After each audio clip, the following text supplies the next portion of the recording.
जय हिंद दोस्तों।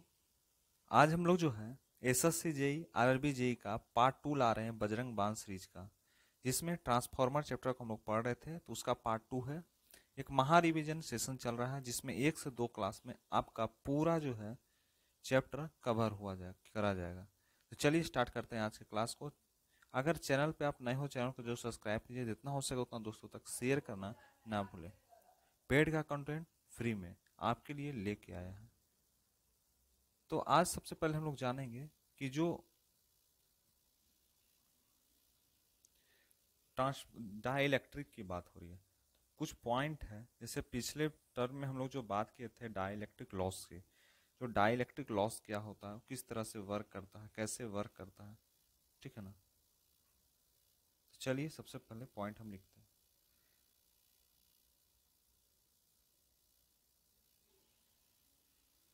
सबसे पहला जो पॉइंट लिखते हैं वो बात होगा डाइलेक्ट्रिक।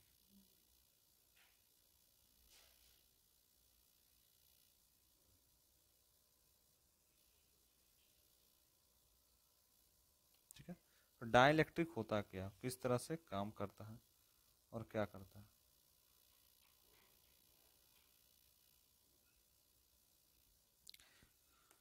तो सबसे पहले पॉइंट आ रहा है डाइलेक्ट्रिक की।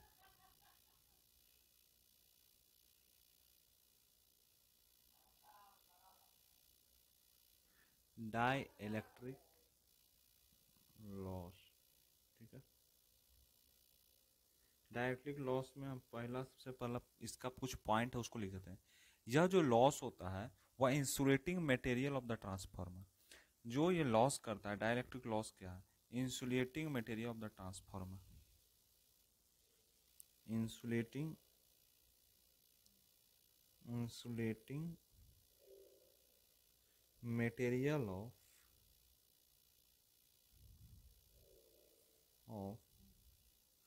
ट्रांसफार्मर।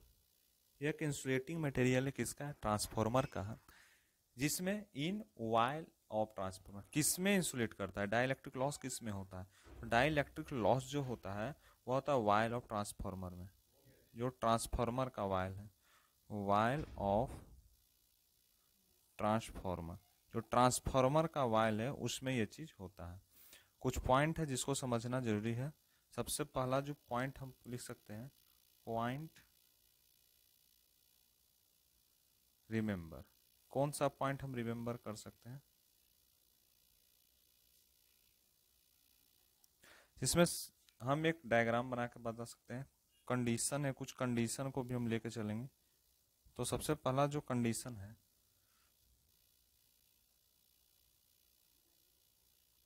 कंडीशन, फिर हिस्टेरेसिस लॉस,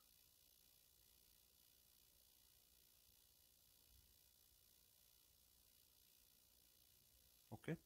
उसके बाद होता है ईडी करंट लॉस। तो ईडी करंट लॉस पिछले चैप्टर में, पीछे वाला चैप्टर में लिख देंगे, ठीक है, अगला पेज में। तो कंडीशन और या हिस्टेरेसिस लॉस में बात करें तो भी अपॉन अगर एफ होगा, भी अपॉन एफ होगा तो क्या होगा, भी अपॉन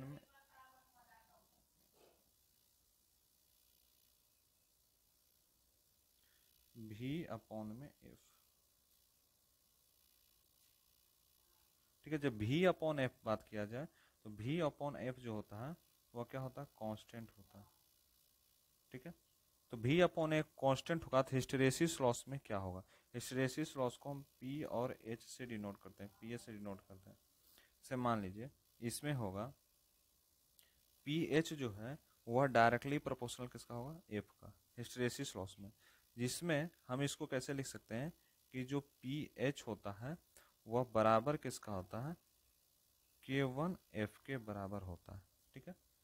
नेक्स्ट जब बात करें, इसी में नेक्स्ट पॉइंट अब बन के आएगा।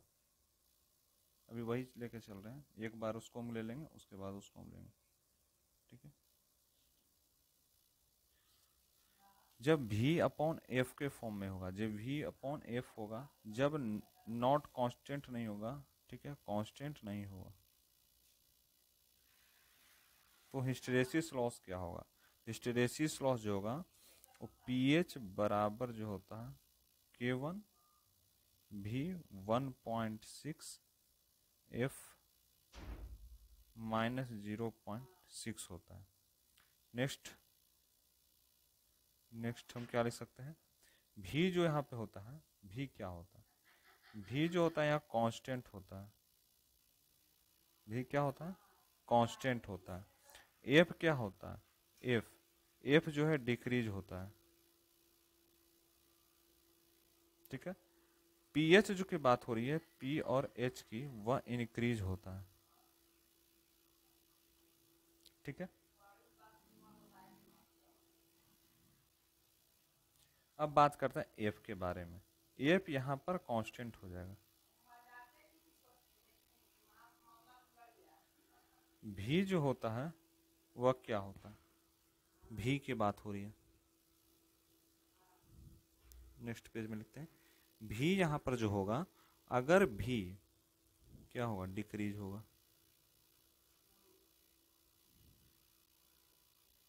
डिक्रीज होगा, और एफ जो होगा वो कांस्टेंट होगा, एफ जो है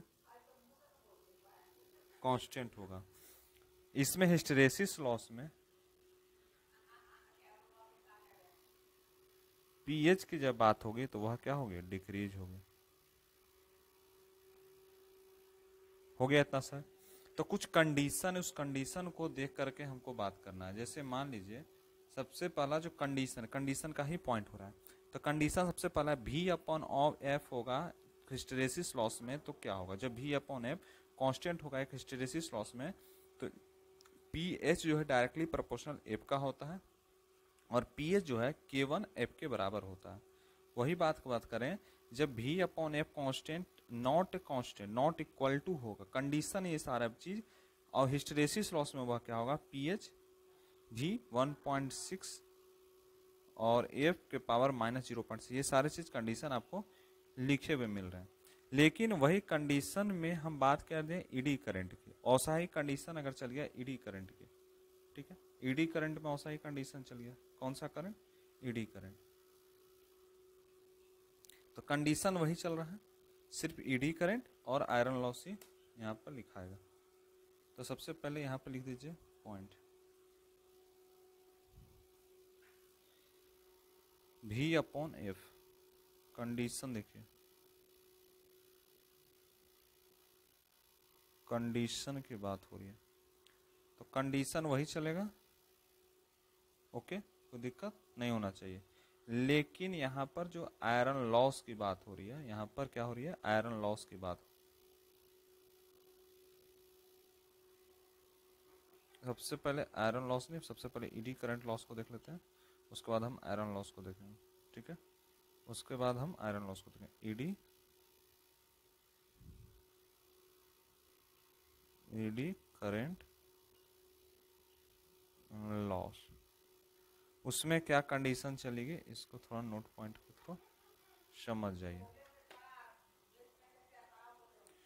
अब यहां पर क्या चल रहा है, यहां पर सबसे अपॉन भी अपॉन एफ जब होगा, जब भी अपॉन एफ होता है तो क्या होता है,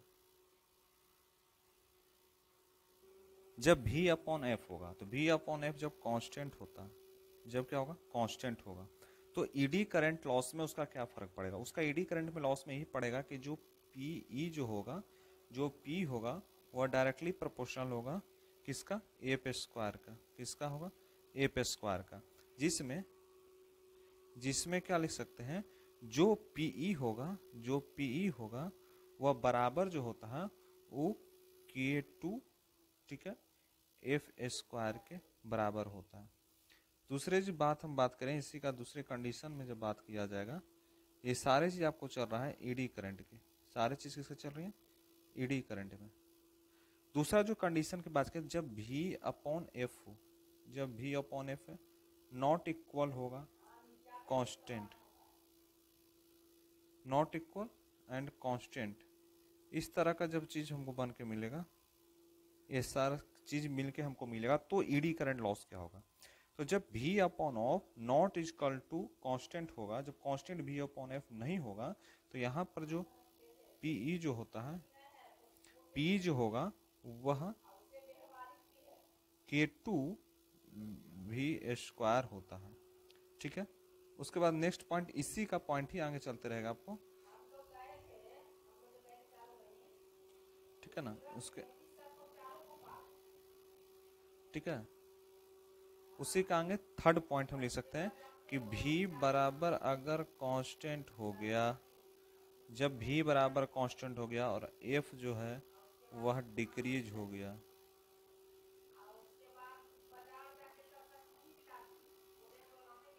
डिक्रीज हो गया, तो यहाँ पर क्या होगा, एडी करंट लॉस।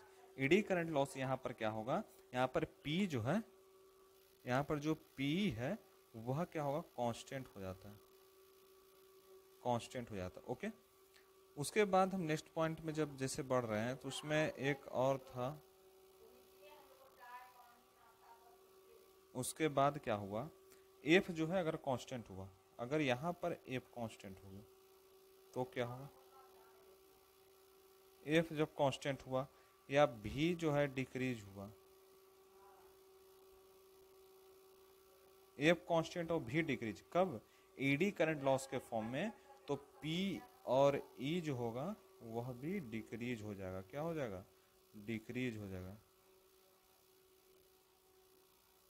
ओके, अब नेक्स्ट बात करते हैं। नेक्स्ट पॉइंट जो आएगा वो भी कंडीशन पर ही चलेगा, जिसमें आयरन लॉस का क्या कंडीशन होगा इसको हम बताएंगे। ठीक है, तो यहां पर क्या लिख सकते हैं, कंडीशन लिख सकते हैं, कंडीशन लिख सकते हैं। यहां पर क्या लिख सकते हैं, आयरन लॉस लिख सकते हैं। ओके, दोनों कंडीशन ऐसे ही चलता रहे।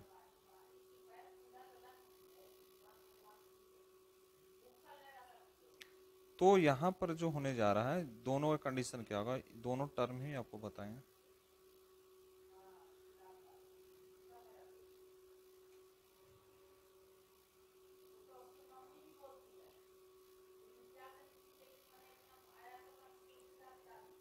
अब देखिए, इसमें जो होगा जब V अपॉन एफ, जब यहां पर V upon F, V upon F, ठीक है, जब कांस्टेंट हो गया,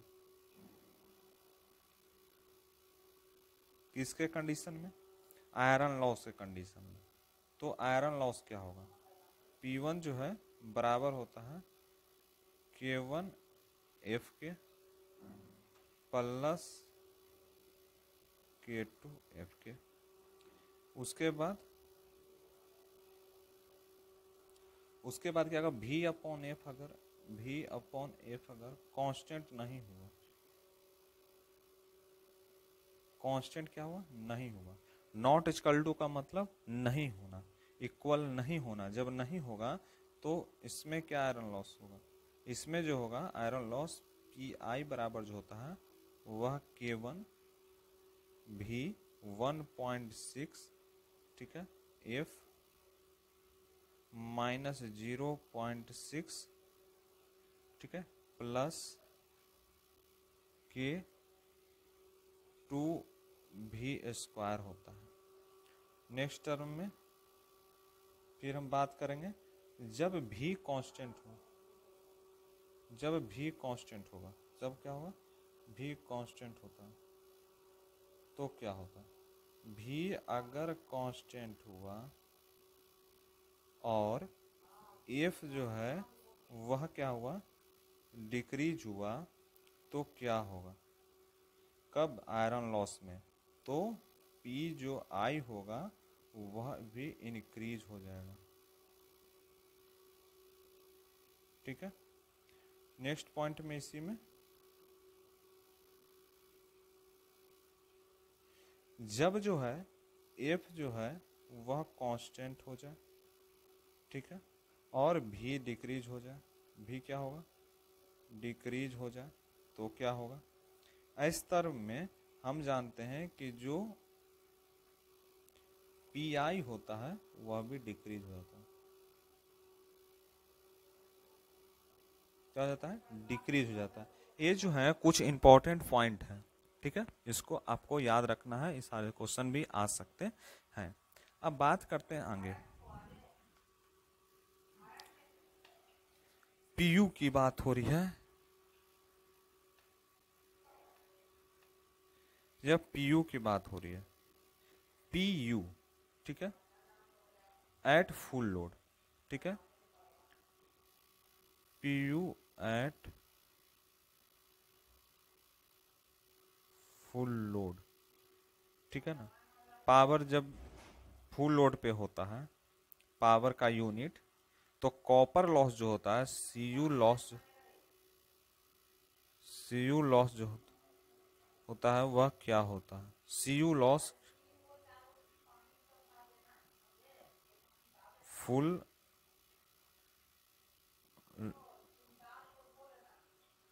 full loss copper loss in watt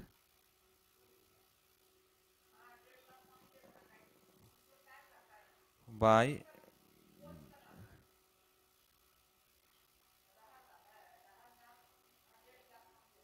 VA rating. यानी पीयू जो होगा फुल लोड कंडीशन में, फुल लोड कंडीशन में जब पीयू, ठीक है, PU at full load in copper loss, तो फुल लोड कॉपर लॉस जो होता है इन वाट में होता है, और बाय में वोल्टेज एम्पियर रेटिंग क्या होगा, वोल्टेज एम्पियर रेटिंग को हम किससे जानते हैं, एम्पियर से जानते हैं, एक पॉइंट। दूसरा पॉइंट हम लिख सकते हैं क्या, दूसरा पॉइंट हम लिख सकते हैं, ठीक है ना, कि पीयू जो होगा, जो पीयू होता है वह क्या होता है, पीयू जो अगर आयरन लॉस में, कब आयरन लॉस में, लॉस में, तो उसका जो फॉर्मूला हम लिख सकते हैं, उसका फॉर्मूला हम क्या लिख सकते हैं, उसका फॉर्मूला लिख सकते हैं कि जो आयरन लॉस होता है ना, जो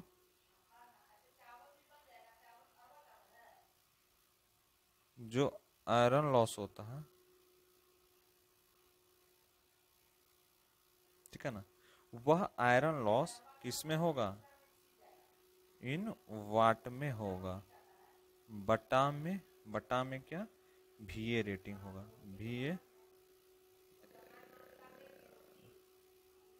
वीए रेटिंग होता है। यानी जब हम PU at full load copper loss की बात किया जाए, तो फुल लोड कॉपर लॉस जो होता है इन वाट में होता है, कब, वीए रेटिंग के साथ, किस रेटिंग के साथ, वीए रेटिंग के साथ ऐसा होता है।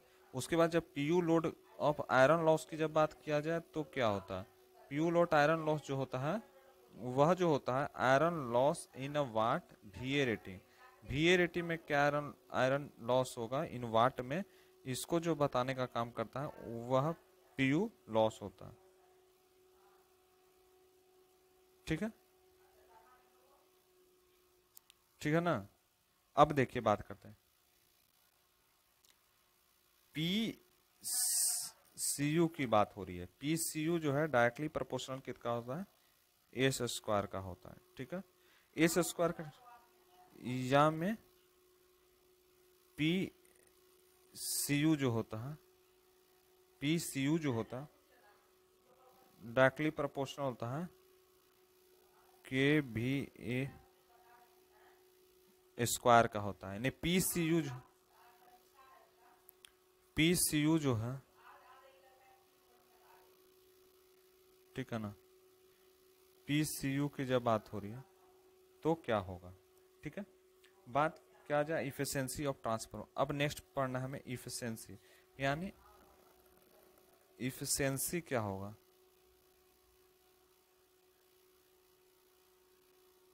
इफिशियंसी ऑफ ट्रांसफॉर्मर, इफिशियंसी क्या होगा ट्रांसफॉर्मर, तो ट्रांसफॉर्मर की इफिशियंसी का जानते हैं, तो एन को हम क्या कहते हैं, N that is means the, यह जो एन होता है इसी को हम इफिशियंसी कहते हैं, ठीक है। अब क्या होता है, इसका फार्मूला हम बनाते हैं, इसका फार्मूला जो होता है वह किसके बराबर होता है, आउटपुट पावर बाय में इनपुट पावर होता है, ठीक है। एन जो होता है वह इफिशियंसी होता है, तो इफिशियंसी का जब फार्मूला की बात किया जाए तो आउटपुट पावर बाय में इनपुट पावर होगा, या आउटपुट पावर जो होता है वह बटा किसका होगा, आउटपुट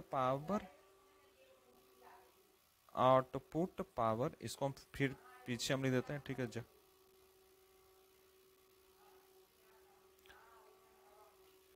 ठीक है, तो ये चीज जानिए, इफिशियंसी की बात होगी तो आउटपुट पावर बाय में इनपुट पावर होगा, या इसका एक और फॉर्म से हम लिख देते हैं, इसको हम लिख क्या सकते हैं, इसको एक तरह से और लिख सकते हैं।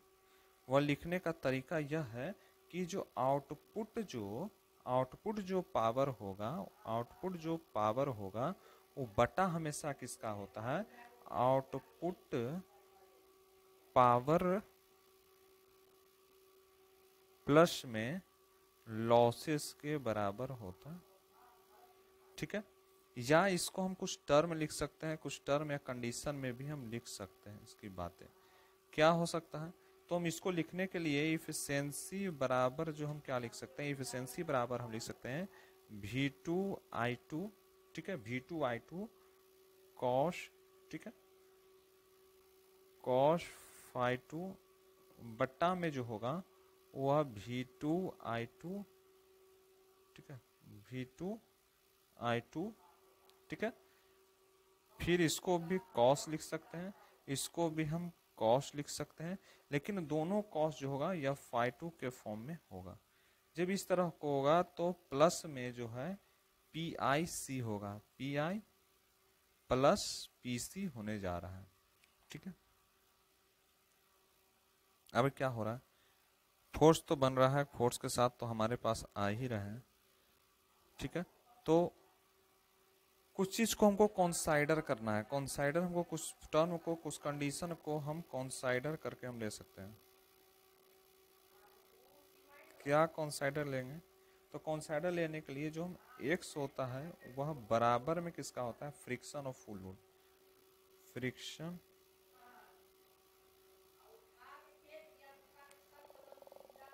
ऑफ फुल लोड, फ्रिक्शन किसका, फुल लोड का, जिसमें NX जो होता है बराबर होता है X V2I2 cos phi2 upon में X2 V2I2 cos phi2 plus PIX, ठीक है ना, स्क्वायर I2, ठीक है ना, का स्क्वायर REX। ये जो फॉर्मूला बन रहे हैं इफिशियंसी ऑफ ट्रांसफार्मर को हम फाइंड करने के लिए बता रहे हैं। तो कुछ इसकी इफिशियंसी भी हो सकती है, इसकी कुछ इफिशियंसी भी हो सकती है। क्या इफिशियंसी हो सकती है, इफिशियंसी की बात करें, क्या इफिशियंसी होगी, इसकी इफिशियंसी में हम मान लीजिए वेयर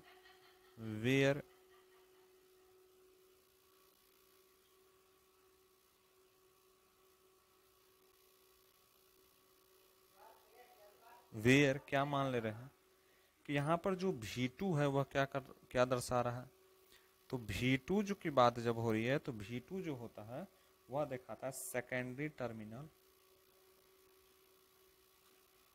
सेकेंडरी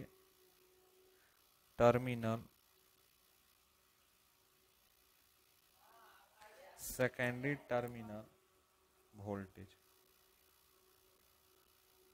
ओके, दूसरा में आता है I2। यह I2 क्या दिखाता है, I2 दिखाता है फुल लोड सेकेंडरी करंट। कितना सेकेंडरी करंट है, फुल लोड सेकेंडरी करंट। ठीक है, उसके बाद क्या होता है, cos phi2 में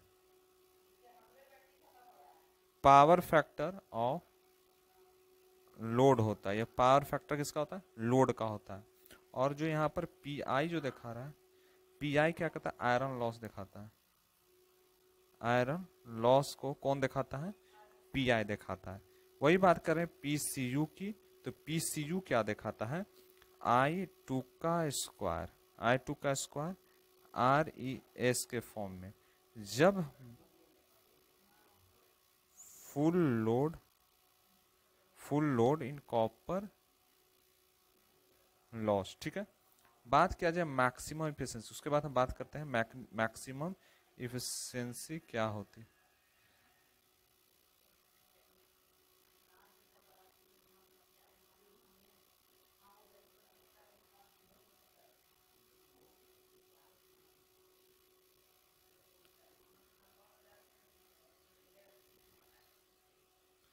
मैक्सिमम इफिशिएंसी क्या था, ट्रांसफार्मर ऑफ इफिशिएंसी।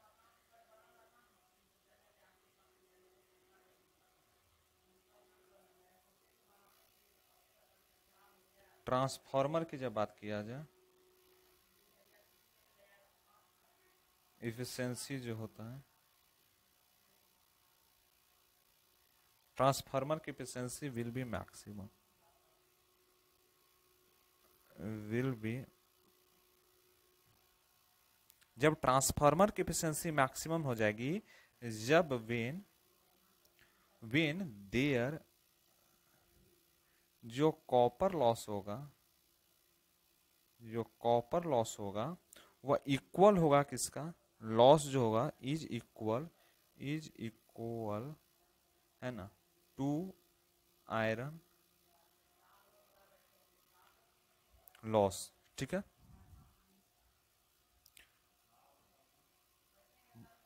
बताते हैं हम क्या, जैसे में डेटिज मान लीजिए कि पी आई जो होता है वह पी आई क्या होता है, बराबर होता है आई टू स्क्वायर का आर ई एस, बराबर में जो होगा वह P C U F I के बराबर होता है। एन मैक्स जो होता है वह क्या होता है, V square V two I two की जब बात होगी, जब कॉस में बात होगी और कॉस फाई टू में बात होगी, तो वह बटा जो होता है वो वी टू आई टू, ठीक है, कॉस, फिर कॉस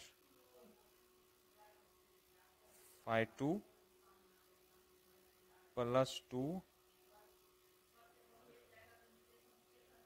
पी आई होता है। ठीक है, इस सारे इसके एग्जाम्पल है, डेट इज मान लीजिए इसका एग्जाम्पल है। उसके बाद नेक्स्ट बात करते हैं, नेक्स्ट पॉइंट यहाँ पे क्या देख सकते हैं, नेक्स्ट पॉइंट ये दे सकते हैं कि जो एक्स होता है, एक्स क्या होता है, एक्स जो है रूट अंडर किसका होता है, पी आई के, बटा में किसमें, पी सी यू के।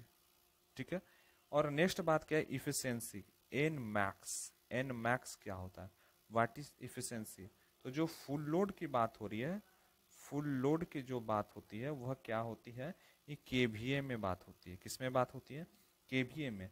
जब केवीए में बात होगी तो क्या होगा, आयरन लॉस, कितना आयरन लॉस हुआ, बटा में C U loss, copper loss at full load, copper loss क्या होगा, C U loss at full load. Full load में क्या कॉपर लॉस होगा, इसके बारे में यह बताने का काम करता है। ठीक है, कुछ नोट पॉइंट है आपको याद रखने के लिए कि जो इफिशियंसी होता है ट्रांसफार्मर का, वह जो है डिपेंड करता है losses to output power ratio, जो आउटपुट पावर रेशियो होता है उसका क्या लॉस होता है, उस पर इफिशियंसी। कुछ नोट पॉइंट लिख दीजिएगा, नोट पॉइंट क्या होगा, नोट पॉइंट। ठीक है, तो सबसे पहला जो पॉइंट यहां पर लिखाएगा, जो इफिशियंसी की जब बात होगी,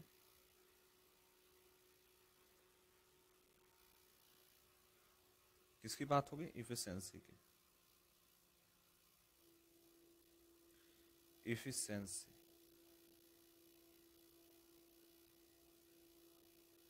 इफिशियंसी जो होती है किसका, ऑफ ट्रांसफॉर्मर, किसका, ट्रांसफॉर्मर का, वह डिपेंड जो करता है, वह डिपेंड किस पे करता है, efficiency of transformer depend on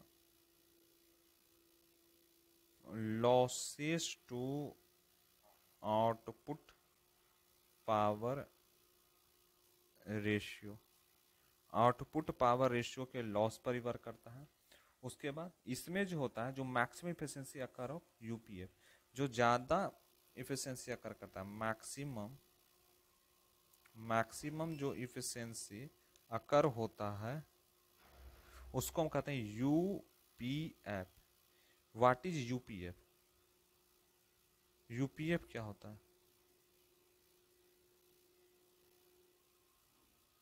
ठीक है ना, यूपीएफ, ये यूपीएफ क्या होता है? इसको हम कहते हैं यूनिटी पावर फैक्टर। जो यूनिटी पावर फैक्टर को दिखा दे उसको हम यूपीएफ कहते हैं। जैसे मैं इसका कुछ डायग्राम जो है इसका बन के आएगा, क्या ऐसा डायग्राम बन के आएगा आपको हम बता देते हैं।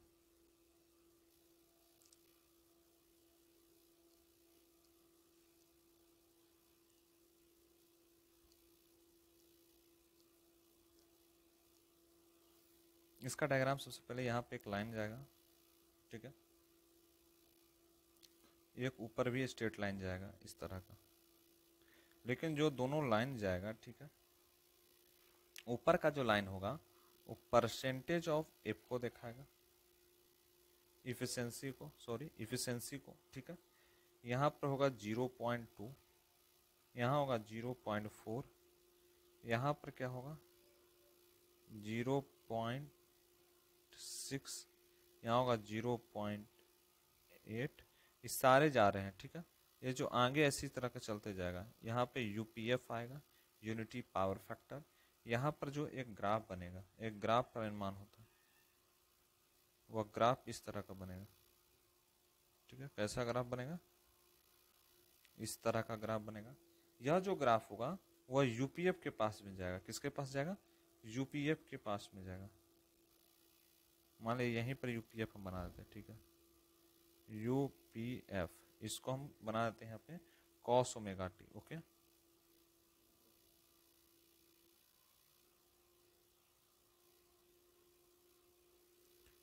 Cos omega T,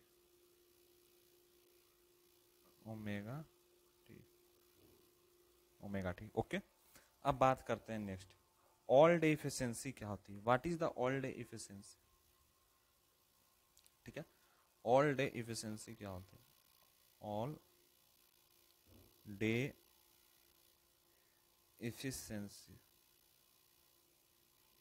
all day efficiency को समझने के पहले उसका डिफिनेशन जाना होगा कि इसका आउटपुट बाय इनपुट का जो रेशियो होगा उसको हम ऑल डे इफिशियंसी कहते हैं। पूरे दिन में कितना किलोवाट हुआ यूज किए और कितना इनपुट हमें मिला है। Define the ratio of output power to input power in kilowatt.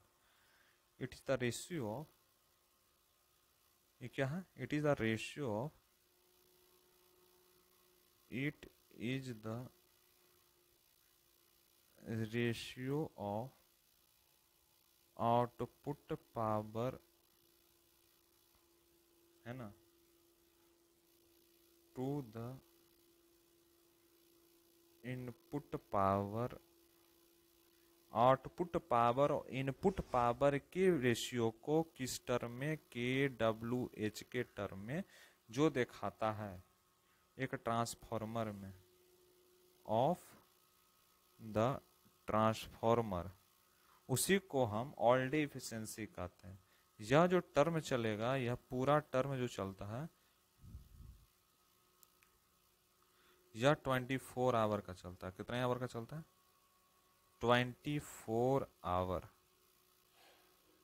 ठीक है ना। ये जो टर्म चलता है, मैं 24 घंटे में कितना आपको इनपुट मिला और कितना आप इनपुट खर्च किए, ये सारे चीज ही ऑल डे इफिशियंसी के अंदर आता है। इसका फॉर्मूला जो बन के आता है, जो इफिशियंसी जो है ऑल डे, वह बराबर हो जाता है किसका? आउटपुट बाई में जाता है इनपुट, ठीक है, आउटपुट बाय में इनपुट इन के डब्ल्यू एच एंड इन के डब्ल्यू एच। दोनों टर्म के डब्ल्यू एच में होगा। और कब होगा? 424 आवर, 424 आवर, 24 आवर्स यानी 24 घंटे के फॉर्म में यह इफिशियंसी आपको मिलेगी। ठीक है, ओके।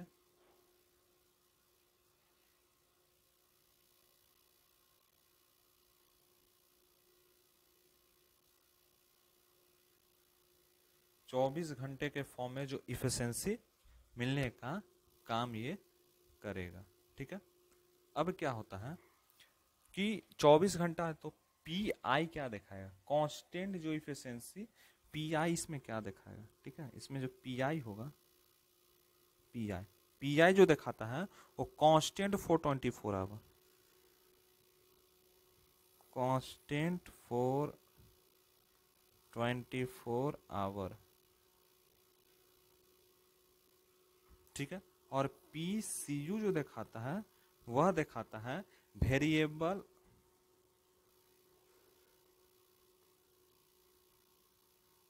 वेरिएबल ठीक है ना, and variable and directly proportional, variable and directly proportional, variable and directly proportional to S square, S square का डायरेक्टली प्रोपोर्शनल होता है, या इसको के भी ए के नाम से जानते हैं, के भी ए स्क्वायर के नाम से जानते हैं। ठीक है ना, बात करते हैं अब वोल्टेज के रेगुलेशन की। क्या वोल्टेज का क्या रेगुलेशन होगा इसमें हम बात करते हैं। ठीक है, वोल्टेज रेगुलेशन, वोल्टेज रेगुलेशन क्या होता है। देखिए वोल्टेज रेगुलेशन में समझ जाइए कि जो वोल्टेज का रेगुलेशन, ठीक है, तो उसमें क्या होगा कि एक एफिशिएंसी का निर्माण होगा जिसमें एक रेजिस्टेंस है, इसको हम रिडक्टेंस इंडक्टेंस करते हैं, ये भी गया इस तरह का जो फॉर्म बना और इसके साथ जाके मिल गया। ठीक है, यहाँ पर जो निर्माण हो रहा है यह जो होगा इसको हम कहते हैं E2। ठीक है ना, इसको हम कहते हैं E2, इसको R इक्वेशन के नाम से जानते हैं। इसको हम कौन सा इक्वेशन का नाम से जानते हैं, R इक्वेशन। इसको जो जानते हैं X इक्वेशन। ठीक है, इसको हम RL के नाम से जानते हैं, इसको जो जानते हैं वो XL के नाम से जानते हैं। ठीक है ना, और जो यहाँ पर बन के आ रहा है यह जो पूरा पॉइंट आप देख रहे हैं, ठीक है ना,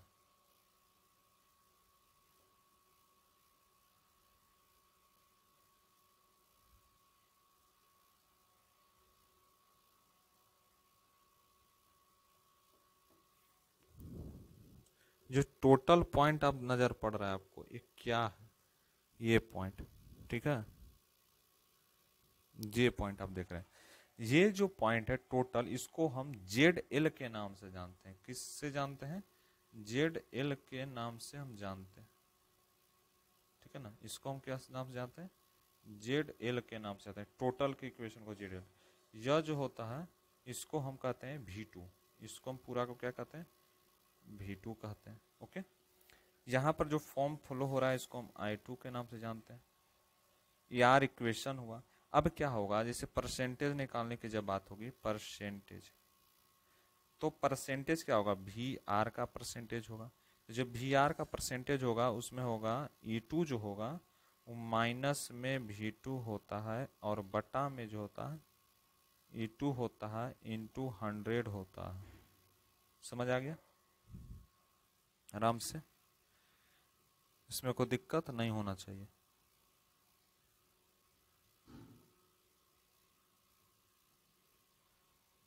अब क्या हो रहा है, ठीक है, जिसमें अगर हम मान लें कि E2 क्या हुआ, where E2, what is E2, इसमें E2 क्या हुआ, E2 जो इसमें होता है, E2 को हम क्या कहते हैं, E2, what is E2, E2 जो होता है secondary terminal voltage at no load. No load voltage पे क्या सेकेंडरी टर्मिनल होगा, ठीक है ना, secondary terminal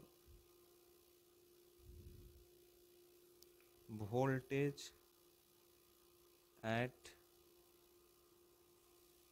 no load. No load पे क्या सेकेंडरी टर्मिनल वोल्टेज होगा, या V2 यहां पर दिखाता है कि secondary terminal voltage is full load, secondary terminal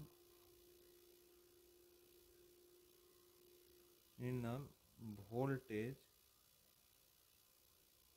on full load.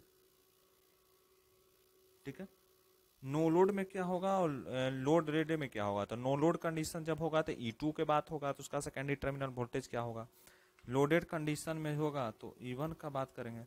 जैसे मान लीजिए ये आप देख रहे हैं, इसमें ये क्या है, इस पॉइंट में ये जो दिखा रहे हैं, ठीक है। E2 कहां पर, E2 ये है। E2 क्या है, प्राइमरी और सेकेंडरी दो तरह का चीज आप लोग पढ़ेंगे। तो E2 जो है अगर सेकेंडरी में जब नो लोड कंडीशन होगा तो सेकेंडरी होगा, और V2 जो होगा वह क्या होगा, जैसे ये V2, ये V2 क्या है, V2 जो है secondary voltage terminal full load. Full load पे क्या सेकेंडरी टर्मिनल वोल्टेज है, इसको बताने का काम V2 का होता है। ठीक है, हो गया, इतना समझ आ गया। फिर बात क्या बोलते हैं, वोल्टेज रेगुलेशन में जो वोल्टेज का रेगुलेशन होता है, ठीक है ना, जो वोल्टेज है का रेगुलेशन होता है, वोल्टेज रेगुलेशन ऑन X%, ठीक है, ऑफ फुल लोड।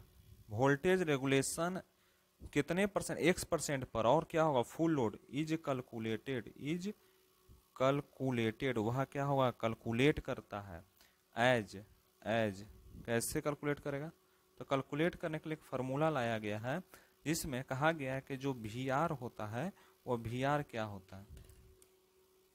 ठीक है, VR जो होगा वो नो लोड वोल्टेज होगा, नो लोड वोल्टेज हो रहा है। ठीक है, तो माइनस में क्या होगा, voltage on X% load, minus में वोल्टेज ऑफ X% लोड, बट्टा में जो चलेगा वह voltage on X% load, voltage on X% load. ठीक है, अब क्या होगा,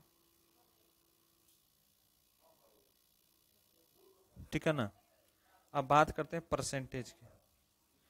परसेंटेज की जब बात हो रही है तो परसेंटेज रेगुलेशन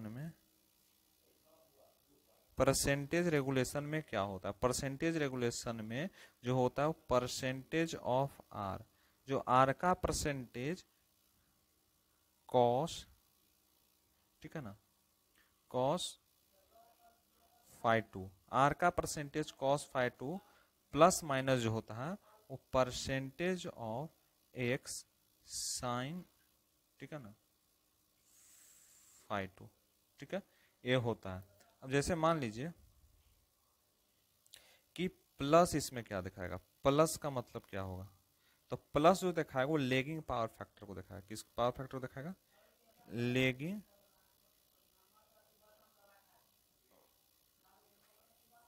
पावर फैक्टर। और निगेटिव जो होगा, जो इसमें निगेटिव की बात होगी, निगेटिव जो होगा लीडिंग पावर फैक्टर होता है। जैसे मान लीजिए और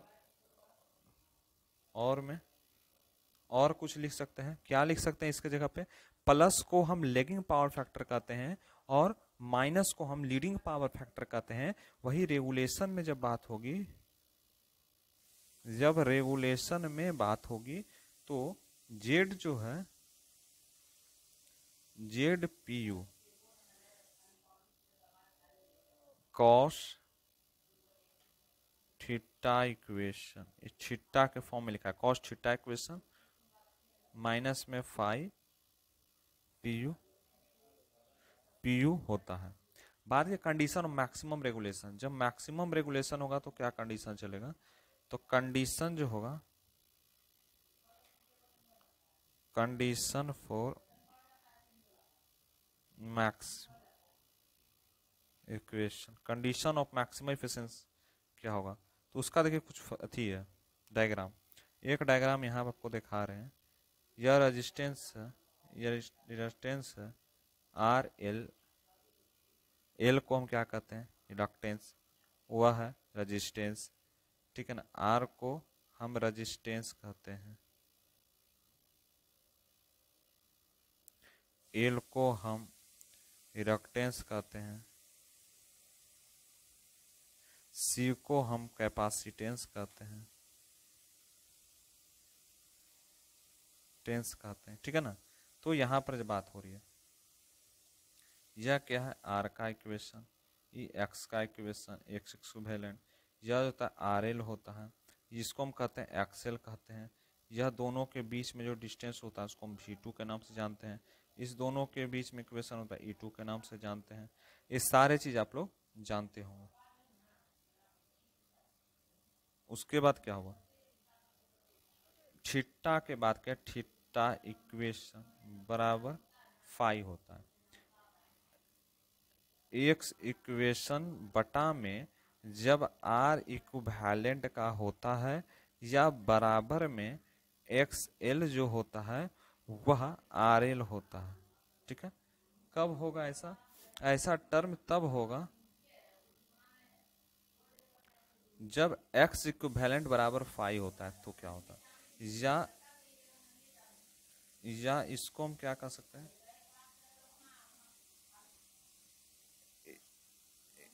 इक्वेशन बाय आर इक्विवेलेंट।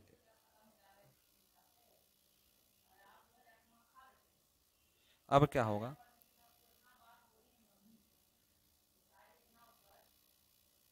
अब क्या होगा, जैसे x जो इक्विवेलेंट होगा वो बटा में r इक्विवेलेंट का होता है, इसको हम एक्सेल अपॉन आर एल भी कहते हैं, ठीक है, कोई दिक्कत नहीं होगा। जैसे हम लोग कुछ टर्म जानते हैं, जैसे मान लीजिए एक परपेंडिकुलर एक्सिस है, क्या है परपेंडिकुलर एक्सिस, तो परपेंडिकुलर एक्सिस में क्या होता है, जैसे मान लीजिए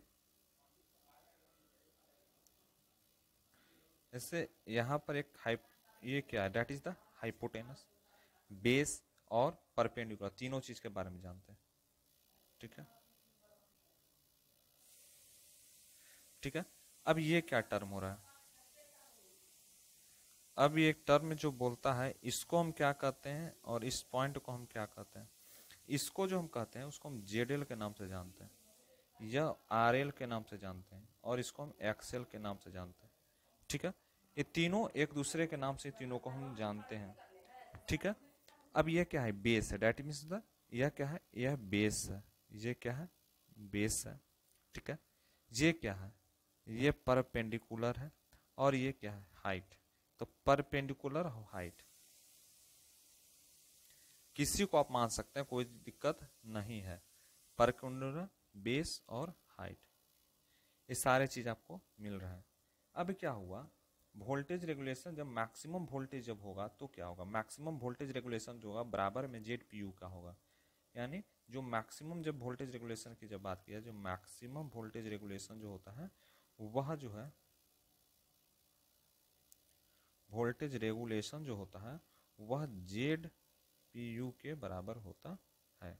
अब बात किया जाएगा कंडीशन की, अब क्या होगा, कंडीशन, कंडीशन है ना for minimum, minimum regulation, minimum regulation में क्या कंडीशन होगा इसको समझना है। सबसे पहला जो इसमें कंडीशन लिख सकते हैं कि जो फाई इक्वेशन होता है, फाई इक्वेशन की जब बात की जाए वो माइनस किसका होगा, फाई का, जो बराबर है 180 डिग्री का, ठीक है। अब क्या हुआ, बराबर में चल रहा है तो फाई जो होगा, फाई बराबर होता है फाई इक्वेशन बराबर में, या इसको हम लिख सकते हैं जैसे यहाँ पर जैसे क्या है फाई इक्वेशन है, तो फाई को हम इधर ही छोड़, इसको हम फाई को जो है पूरे फाई को हम इधर ले जाते हैं और इस पार्ट को हम इधर ले आते हैं। ठीक है, कोई दिक्कत नहीं होना चाहिए। तो क्या होगा, फाई इक्वेशन माइनस में 180 डिग्री होगा। क्यों 180 डिग्री माइनस में जाएगा, क्योंकि फाई को हम इधर ले गए, फाई को हम इधर ले गए, positive positive minus negative sign है, नेगेटिव पॉजिटिव हो जाता है, और पॉजिटिव जो होता है इधर आ गया तो निगेटिव हो जाता है। इस समझ आ गया होगा, कोई दिक्कत नहीं हो रहा होगा, इस समझ।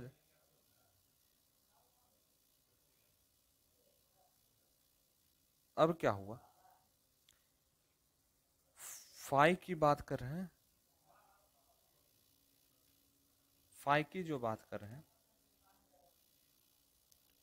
फाई बराबर जो होता है 85 माइनस 180 है, थीटा इक्वेशन बराबर में 85 डिग्री होगा। इसको हम फाई की बात करें, फाई बराबर माइनस 90 डिग्री होता है। तो जब फाई 90 डिग्री होगा तो क्या होगा, इस चलते हम मान लेते हैं कि फाई जो है वह बराबर किसका होगा, माइनस 95 डिग्री का। जैसे माइनस 95 डिग्री का अगर हम बराबर कर देते हैं तो फिजिकली नॉट रिलीजिबल, यह फिजिकली भौतिकली रूप से यह रिलीजिबल नहीं होगा, फिजिकली नॉट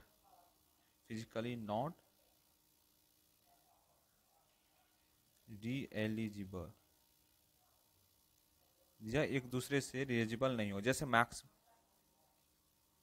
जैसे मिनिमम की बात किया तो मिनिमम में वी आर बराबर में होगा माइनस एक्स पी यू का, जो वी आर हो माइनस किसका होगा, एक्स पी यू का। उसी तरह से ऐसी कंडीशन चलते रहेगा, कंडीशन फॉर जीरो एफिशिएंसी क्या होगा, इस तरह से आएगा। फिर condition for zero efficiency, zero efficiency में क्या कंडीशन होता है, इसी तरह का प्रूफ करते हैं। सबसे अगर मान लीजिए कि अगर फाई इक्वेशन जो होता है, अगर फाई इक्वेशन जो होता है प्लस फाई के बराबर हो जाए और 90 डिग्री हो जाता है तो क्या होता है। तो इस कंडीशन में हम लोग समझ सकते हैं कि इस कंडीशन में क्या होगा। चलिए आगे के पेज में देखते हैं। इस कंडीशन में जो होगा एक्सी जो है वह एक्सएल के बराबर होता है, सॉरी एक्सी जो है वह किसके बराबर होता है, आरएल के बराबर। एक्सी बटा में आरएल होगा और वह बराबर जो होता है वह बराबर होता है आर इक्वेशन बटा में एक्स इक्विवेलेंट के बराबर में होता है। ये चीज आप लोग जानिए। जैसे मान लीजिए, क्या मानना है, मानना है कि एक्स जो होता है वह आर एल होता है, तो बराबर में हम मान लेते हैं आर इक्वेशन जो होता है वह एक्स इक्वेशन का होता है। ठीक है, कोई भी दिक्कत नहीं, ये चीज यहां भी हम लिख दे रहे हैं, कोई दिक्कत नहीं होना चाहिए। अब कुछ डायग्राम है, डायग्राम को हम लोग थोड़ा बना लेते हैं, रफ डायग्राम है जिससे बनाने से आपको कॉन्फिडेंस भी आ सकता है। डायग्राम बनाना बहुत ही जरूरी है, हर चीज का डायग्राम आपको सीखना है। जैसे मान लीजिए कि रेजिस्टेंस है, रेजिस्टेंस क्या कर रहा है, इंडक्टेंस के साथ कवर किया हुआ और यहां पर मिला हुआ है। अब क्या हो रहा है, इसको हम E2 कहते हैं। ओके, आई आर इक्वेशन हुआ, यह जो होता है एक्स इक्वेशन हुआ, और यहाँ पर आर एल होता है, इसको हम एक्सी के नाम से जानते हैं। इस सारे टर्म और कंडीशन आपको समझना बहुत ही जरूरी है। एक ब्लॉक डायग्राम आपका बन के आता है। जैसे मान लीजिए कि इसमें और क्या हो सकता है, तो आगे का कंडीशन में यह हो सकता है कि रेगुलेशन जो होता है फ्रिक्शन का, उसमें लोड एक्स पर क्या रेगुलेशन होगा, any friction at load X. तो एक्स लोड पर जो फ्रिक्शन की बात किया, रेगुलेशन की बात किया जाए, रेगुलेशन की जब बात किया जाए, रेगुलेशन की जब बात किया जाए, कब, जब at any friction, friction of load x, x load पर क्या फ्रिक्शन होगा, देखिए एक्स लोड पर फ्रिक्शन बात किया जाए तो एक्स जो है R P U cos phi plus minus X P U sine phi होता है। जैसे मान लीजिए कि इसका और क्या मान सकते हैं, जो रेगुलेशन होगा यूपीएफ लोड का, यूनिटी पावर फैक्टर का, जो regulation of unity power factor, point एक लिख सकते हैं कि यूपीएफ जो होता है, UPF of regulation, UPF load की बात किया जाए, यूपीएफ हम लोड की बात करें तो क्या होता है,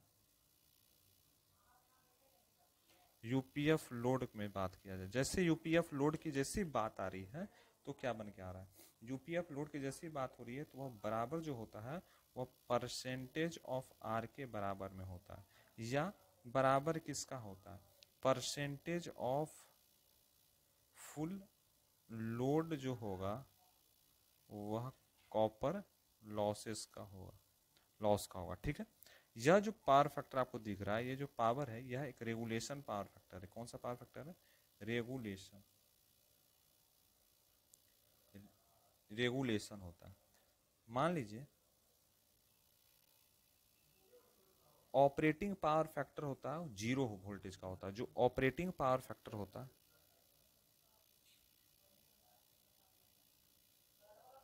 ऑपरेटिंग पावर फैक्टर जो होता है वह क्या होता है, वेयर मान लीजिए जहां ऑपरेटिंग पावर फैक्टर होगा वह जीरो वोल्टेज का होगा। किस वोल्टेज का होगा, जीरो वोल्टेज का होता है। ऑपरेटिंग पावर फैक्टर होता है जीरो वोल्टेज का, जो रेगुलेशन करने का काम करता है, जो क्या करता है, रेगुलेशन करने का काम करता है। ठीक है, रेगुलेशन, ओके, रेगुलेशन करने का काम करता है। और क्या होता है, मैक्सिमम वोल्टेज रेगुलेशन अकर, क्या मैक्सिमम रेगुलेशन अकर होगा, क्या जो रेगुलेशन होगा, कौन सा रेगुलेशन, वोल्टेज का, जो विद्युत का, या जो अकर होगा, जैसे मैक्सिमम की जब बात किया, जो मैक्सिमम वोल्टेज, ठीक है ना, मैक्सिमम वोल्टेज रेगुलेशन जो होता है, जो मैक्सिमम वोल्टेज रेगुलेशन होता है वो जो अकर करता है वह कैसा अकर करता है, आर इंडिपेंडेंट होता है, इंडिपेंडेंट और डिपेंडेंट दो चीज होता है, स्वतंत्र और गणतंत्र। तो ये स्वतंत्र होता है, डिपेंडेंट तो नहीं होता है, इंडिपेंडेंट होता है, यानी स्वतंत्र होता है, खुद से यह काम करेगा, खुद पर ही डिपेंड होगा। डिपेंडेंट तो किसी पर नहीं है, खुद पर डिपेंड है, तो इंडिपेंडेंट की बात होगी। यह इंडिपेंडेंट होता है ऑफ लोड करंट, ऑफ किसका, लोड करंट पर। ये लोड करंट पर इंडिपेंडेंट होगा, but only depend upon the load power factor, but only depend upon, but only depend upon load power factor. अभी क्या होता है, एलपीएफ, एलपीएफ भी कहीं पे लिख देगा तो समझना होगा ना, एलपीएफ, एलपीएफ को कहते हैं लोड पावर फैक्टर। ठीक है, रेगुलेशन की बात किया जा रहा है, रेगुलेशन कर्व क्या होता है, टेस्टिंग ऑफ ट्रांसफार्मर क्या होता है, शॉर्ट क्या होता है, पोलैरिटी टेस्ट क्या होता है, सैंपलिंग टेस्ट क्या होता है, रेटिंग ऑफ ट्रांसफार्मर क्या होता है, ऑटो ट्रांसफार्मर क्या होता है, पैरेलल ऑपरेशन क्या होता है, थ्री फेज ट्रांसफार्मर क्या होता है, ये सारे चीज आप लोग को भी पढ़ना है। ये बहुत टॉपिक है जो आपको पढ़ना होगा।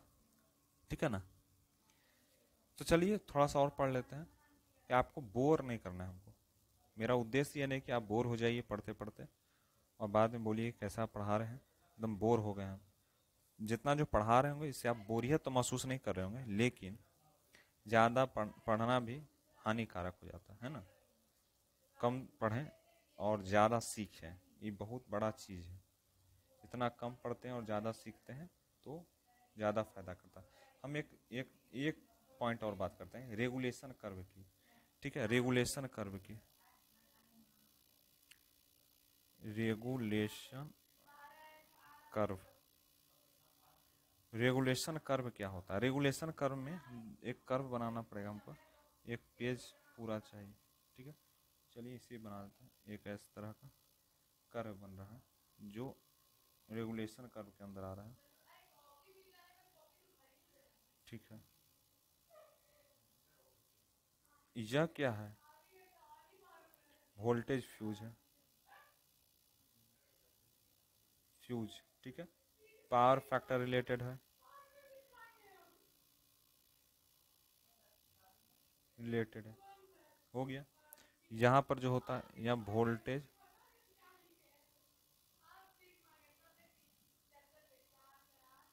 ठीक है, ये सारा चीज़ आपको रेगुलेशन कर्व में आ रहा है। अब जो पढ़ेंगे हम लोग टेस्टिंग ऑफ ट्रांसफार्मर, ट्रांसफार्मर किस तरह से हम टेस्ट कर सकते हैं इसके बारे में हम लोग समझेंगे। ठीक है, किस तरह से हम टेस्टिंग ऑफ द ट्रांसफार्मर, उसके बाद शॉर्ट सर्किट टेस्ट क्या होता है और पोलैरिटी टेस्ट, इस सारे चीज़ से हम टेस्ट करते हैं ट्रांसफार्मर को। ठीक है, आज भर इतना ही, मिलते हैं अगले क्लास में। और जितना हो सके उतना शेयर कीजिए। आप लोग का जो अटेंडेंस मार्क्स नहीं हो रहा है तो आप लोग जितना हो सके उतना शेयर कीजिए, दोस्तों तक पहुंचाइए। आप लोग के लिए सीरीज लाया जा रहा है। Thank you.